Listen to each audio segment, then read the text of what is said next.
Assalamualaikum warahmatullahi wabarakatuh. Kali ini kita akan membahas materi yang terakhir, yaitu 3.7 tentang hereditas manusia.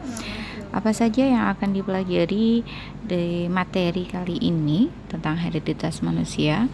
Yang pertama kita akan pelajari yaitu tentang sifat atau variasi sifat pada manusia, atau sifat-sifat apa saja yang nantinya akan diturunkan dari induk atau parental kepada keturunannya. Yang kedua adalah tentang pedigree atau peta silsilah keluarga. Kenapa harus ada peta silsilah dan gunanya untuk apa? Nanti kita akan bahas. Yang ketiga yaitu tentang penentuan jenis kelamin manusia. Apakah ditentukan jenis kelamin antara laki-laki dan perempuan ditentukan oleh ibu atau lebih ditentukan oleh ayah, dan apakah antara laki-laki dan perempuan itu juga berpengaruh terhadap jenis penyakit yang nantinya akan diturunkan atau tidak kepada keturunannya. Selanjutnya yang keempat yaitu tentang kelainan dan penyakit genetik pada manusia, dan yang terakhir adalah tentang penggolongan darah. Kita masuk ke subbab pertama dulu, yaitu tentang variasi sifat manusia. Sifat-sifat apa saja yang diturunkan oleh parental kepada induknya kita bisa kategorikan menjadi 3. Yang pertama adalah sifat fisik, yang kedua adalah sifat fisiologis, dan yang ketiga adalah sifat psikologis. Ya, di sini tambah satu lagi yaitu sifat psikologis. Kita bisa katakan untuk sifat-sifat fisik yaitu sifat-sifat yang terlihat atau tampak dari luar. Apa saja? Di sana ada tekstur rambut. Ini sebagai contoh saja ya. Selain ini masih banyak lagi ya. Tekstur rambut, yang kedua warna dan bentuk mata, yang ketiga bentuk hidung, yang keempat tipe suara, yang kelima bentuk daun telinga, mungkin ada yang caplang, ada yang biasa, ada yang kecil, melekuk. Nah, seperti itu. Ada postur tubuh, ada tinggi, ada pendek, ada sedang. Nah, warna rambut nanti ada yang kalau Indonesia itu hitam, kalau luar negeri biasanya pirang, ada juga yang perak ya, kayak Elsa. Terus ada bentuk warna mata, ada yang cekung ke dalam, ada yang biasa aja, ada yang bola matanya berwarna biru, biasanya itu dari luar ya. Ada yang hijau, ada yang coklat, ada yang hitam. Hidung ada yang mancung, ada yang pesek. Tipe suara ada yang bass dan kawan-kawannya.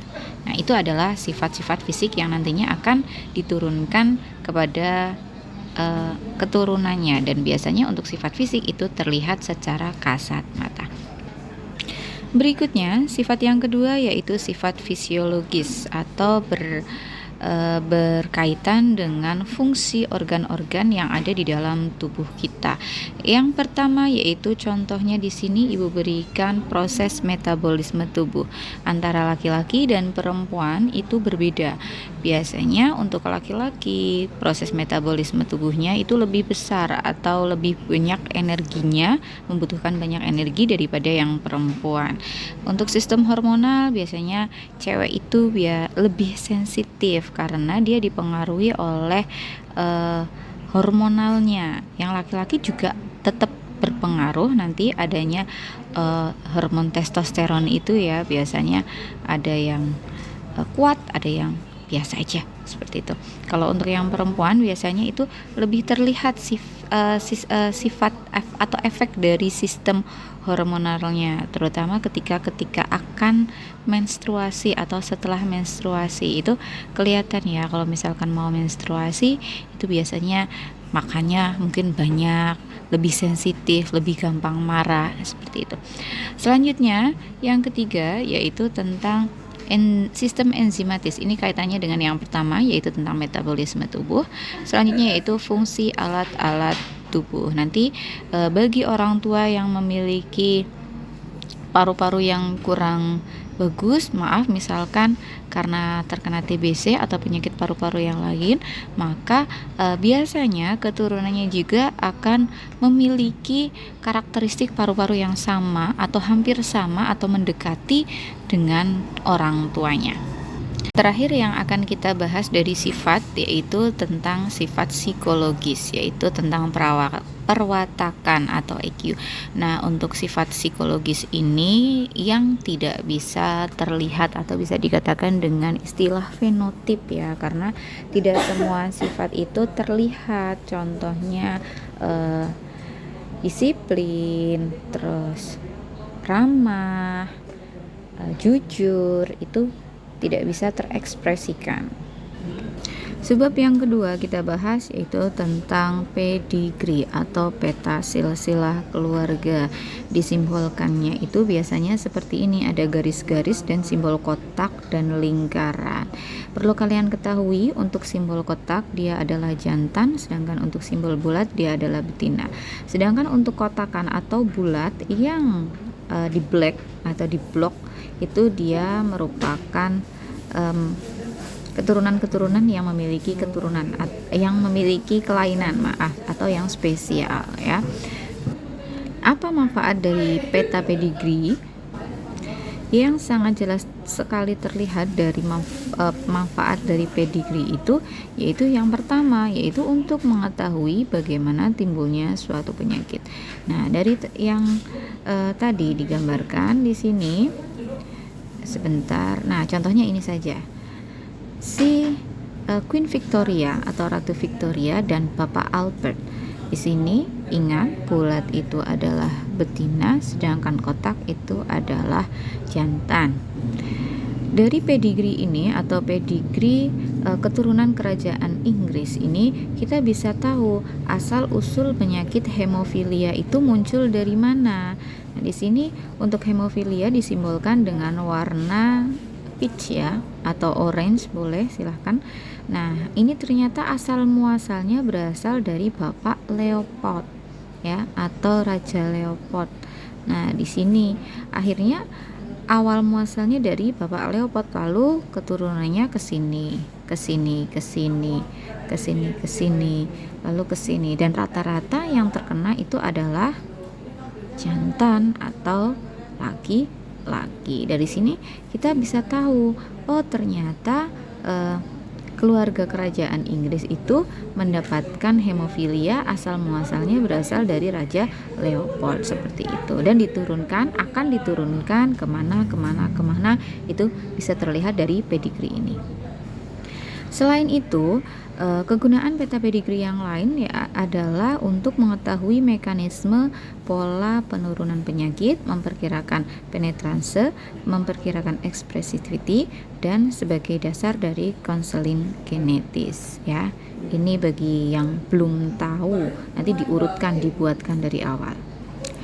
Setelah kalian tahu bagaimana cara membuat peta silsilah, sekarang kalian harus belajar tentang bagaimana cara menentukan jenis kelamin dari keturunannya. Nah, perlu kalian ketahui jenis kelamin pada manusia atau makhluk hidup itu biasanya hanya ada dua, yaitu jantan dan betina. Bagi yang setengah jantan setengah betina itu tidak ada ya, dia dibuat sendiri ya. Oke, ingat ya, untuk manusia khususnya kita memiliki 46 jumlah kromosom ya, masih ingat ya jumlahnya ya. 46 kromosom itu terdiri dari autosom atau kromosom tubuh dan gonosom atau kromosom kelamin.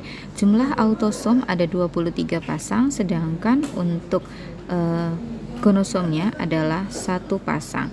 Jadi untuk penentuan jenis kelamin kita melihat ke bagian gonosom 1 pasang, yaitu X untuk perempuan dan Y biasanya dibawa oleh laki-laki. Karena kromosom gonosom itu ada 1 pasang, berarti dia harus dalam keadaan berpasangan. Di sini Untuk laki-laki memiliki sepasang kromosom dengan simbol X dan Y, sedangkan untuk perempuan memiliki simbol XX. Jadi bisa dikatakan untuk laki-laki dia bersifat heterogametik, sedangkan untuk perempuan itu adalah homogenetik. Di sini bisa dikatakan bahwa laki-laki akan menghasilkan sperma dengan gamet X dan Y, sedangkan untuk perempuan hanya akan menghasilkan X saja gametnya. Sehingga ketika terjadi proses pembuahan, maka akan terbentuk gamet berupa XX dan XY. Jadi, untuk penentuan jenis kelamin pada manusia itu jelas ditentukan oleh kromosom laki-laki karena dia yang membawa gamet Y, sedangkan untuk perempuan hanya memberikan X saja. Selanjutnya kita masuk yang subbab terakhir, yaitu tentang kelainan dan penyakit genetik manusia. Untuk kelainan dan penyakit menurun pada manusia itu dapat disebabkan oleh gen yang terdapat pada kromosom tubuh maupun pada kromosom kelamin. Ingat, kromosom tubuh disebut dengan autosom, sedangkan kromosom kelamin itu disebut dengan gonosom. Penyakit atau kelainan menurun umumnya itu bersifat resesif, sehingga hanya muncul pada orang yang homozigot resesif, sedangkan orang yang heterozigot dia bersifat normal karier atau disebut dengan pembawa sifat, ya, disebut dengan karier. Dia biasanya heterozigot.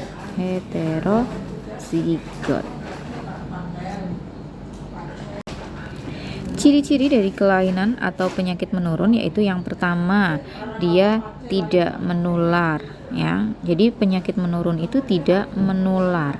Yang kedua, sulit atau bahkan tidak dapat disembuhkan, tetapi dapat diusahakan agar tidak terjadi pada generasi berikutnya dan umumnya disebabkan oleh gen-gen resesif tadi. Apa saja jenis-jenis kelainan atau penyakit menurun pada manusia? Nah, bagaimana mekanisme penurunannya? Oke, kita bahas satu persatu. Kelainan atau penyakit keturunan dapat diturunkan melalui gonosom maupun autosom. Kita bahas yang pertama dulu, yaitu tentang autosom. Jadi ini nyambung dengan materi sebelumnya, yaitu tautan autosom. Di sini ada autosom dominan, ada autosom resesif, dan juga ada autosom semidominan. Contoh alel-alel yang terpaut autosom yaitu penyakit apa saja? Ada penyakit polidaktil atau jari-jari yang banyak. Yang kedua adalah brachydactyl atau jari-jari yang memendek. Ada sindaktil yaitu jari-jari yang bersamaan atau gandeng, ya. Berikutnya ada thalassemia atau bentuk sel darah merah yang abnormal atau tidak normal. Ada pula yang terkenal, biasanya kalian kenal dengan ini, ada progeria atau penyakit penuaan dini. Ada sindrom ACHO, ya, dia yang bersin-bersin terus, ya, tanpa bisa terkendali. Terus ada hipertensi atau darah tinggi, ya. Itu adalah contoh-contohnya. Nanti yang akan kita bahas di sini ada 4, yaitu polidaktil, brachydactyl, sindaktil, dan thalassemia. Sedangkan untuk alel semidominan atau yang terjadi heterozigot, dalam heterozigot yaitu cystinuria, di mana dia adalah penyakit yang berkaitan dengan batu ginjal. Selanjutnya untuk yang alel resesif autosomal atau yang berpenyakit dalam keadaan resesif, di sini yang sering kita bahas yaitu tentang albino dan siklemia. Ada pula yang contoh lain, di sini ada gangguan mental, galaktosemia, dan pigmentosum. Kita bahas mulai dari alel dominan terlebih dahulu. Yang pertama adalah polidaktil. Dia berarti dalam keadaan dominan. Jadi langsung saja ke kotakannya. Ya, kalian sudah tahu pengertiannya tadi. Jadi kalau dia P besar, P besar, P besar, P kecil, maka dia mendapatkan penyakit polidaktil. Sedangkan untuk P kecil dia normal. Contohnya di sini ada laki-laki polidaktil homozigot. Di sini adalah heterozigot ya. Disilangkan dengan perempuan di sini juga heterozigot. Nah, di sini sehingga akan menghasilkan gamet seperti ini dan F1 seperti ini. Dari mana F1-nya? Oke, satu persatu kita ganti nomor saja. P besar dengan P besar, P besar dengan P kecil. Berikutnya ada P kecil dengan P besar, P kecil dengan P kecil, sehingga terbentuklah F1 berupa P besar, 2P besar P kecil, dan P kecil, P kecil. Jadi antara laki-laki dan perempuan yang heterozigot akan menghasilkan banyak keturunan heterozigot pula yang mengalami penyakit polidaktil. Seperti itu ya, yang normal hanya presentasenya 25%. Yang kedua, ini ibu salah nulisnya, harusnya 2, yaitu brahidaktil. Sama halnya dengan polidaktil, ketika dia ada huruf besarnya, maka dia mengalami penyakit. Tetapi di sini untuk yang B besar dalam keadaan homozigot, maka dia letal atau mati. Gitu ya. Di sini ibu contohkan untuk B besar berarti dia adalah Oke. Di sini B besar B kecil dia adalah heterozigot, ada huruf besarnya, berarti dia mengalami brahidaktil dengan sesamanya. Maka akan menghasilkan B besar dengan B besar, B besar dengan B kecil, B besar dengan B kecil, B kecil dengan B kecil. Jadi sama perbandingannya, 1:2:1. Yang normal hanya sekitar 25%, yang mati juga 25%, sisanya 50% adalah penderita. Yang ketiga adalah sindaktil. Ini sama persis dengan yang ada pada polidaktil ya. Di sini sama, kalau ada huruf besarnya maka dia sindaktil. Seperti itu. Sedangkan untuk talasemia di sini ada sedikit perbedaan dengan yang lainnya. Untuk talasemia itu ada talasemia Untuk talasemia itu ada talasemia mayor dan ada talasemia minor. Di mana talasemia mayor kebanyakan itu akan mati karena dia mengalami anemia yang cukup parah. Sedangkan untuk talasemia minor dia akan hidup. Untuk talasemia mayor dia disimbolkan dengan T besar H kecil, T besar H kecil. Sedangkan untuk talasemia minor dia adalah T besar H kecil, T kecil, H kecil. Sedangkan untuk yang homozigot resesif dia normal. Ini hasilnya, kalian bisa baca sendiri ya.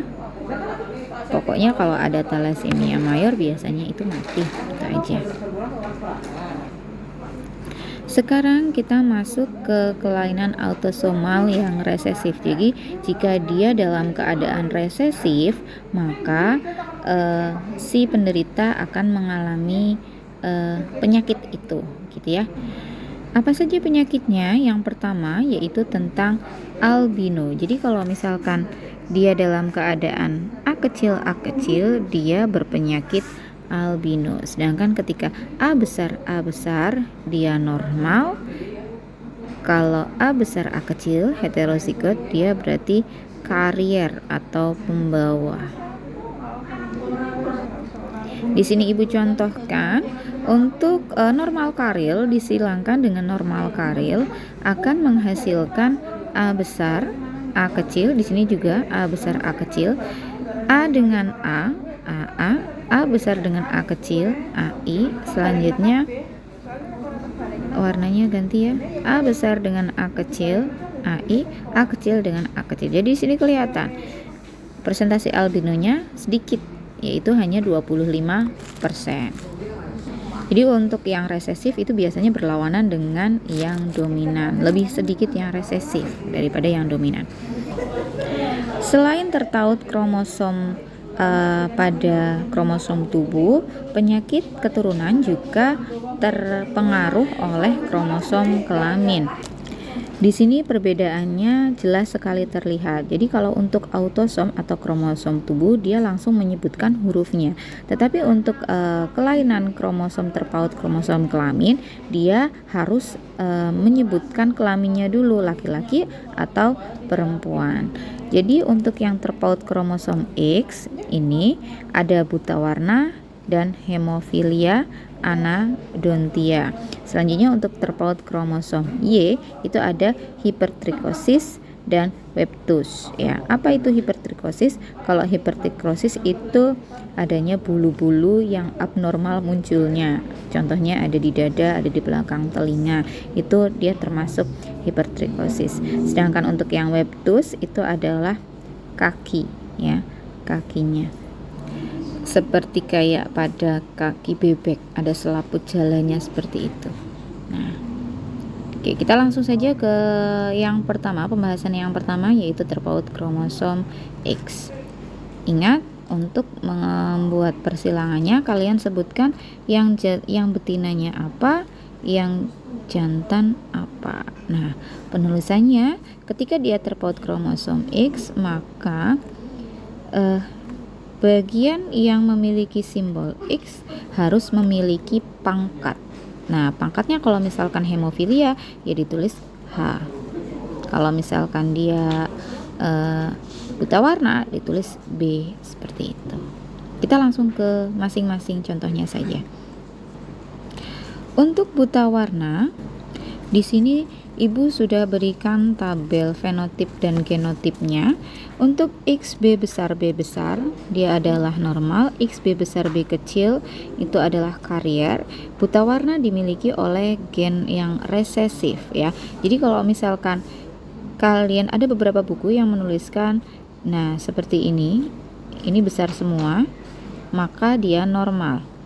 Ada pula yang menuliskan nah seperti ini saja tanpa ada pangkatnya, itu juga normal, gak masalah. Ada lagi yang menuliskan CH ya, itu gak masalah, normal, sama saja. Yang penting yang harus kalian tahu adalah ketika buta warna dia terpaut kromosom X dan dia dalam keadaan homozigot resesif. Jadi harus ada dua-duanya. Kalau dia dalam keadaan heterozigot, di sini besar pangkatnya dan di sini kecil, maka dia disebut karier atau pembawa. Begitu juga dengan hemofilia, juga dia sama dengan pada buta warna, dia bersifat resesif. Jadi yang hemofilia yang resesif dia biasanya mati atau letal. Sedangkan untuk yang karier itu dia pembawa berupa heterozigot, sedangkan yang wanita normal dia XX saja atau XH besar. XH besar boleh. Sedangkan untuk yang hemofilia ini adalah XH kecil, XH kecil. Sedangkan untuk yang karier adalah XH besar, XH kecil yang heterozigot pangkatnya. Jelas ya, seperti itu ya. Di sini Ibu contohkan perkawinan antara laki-laki normal. Laki-laki normal berarti dia XY disilangkan dengan wanita karier. Wanita itu adalah XX karena karier berarti dia heterozigot. Berarti di sini H besar, H kecil ya.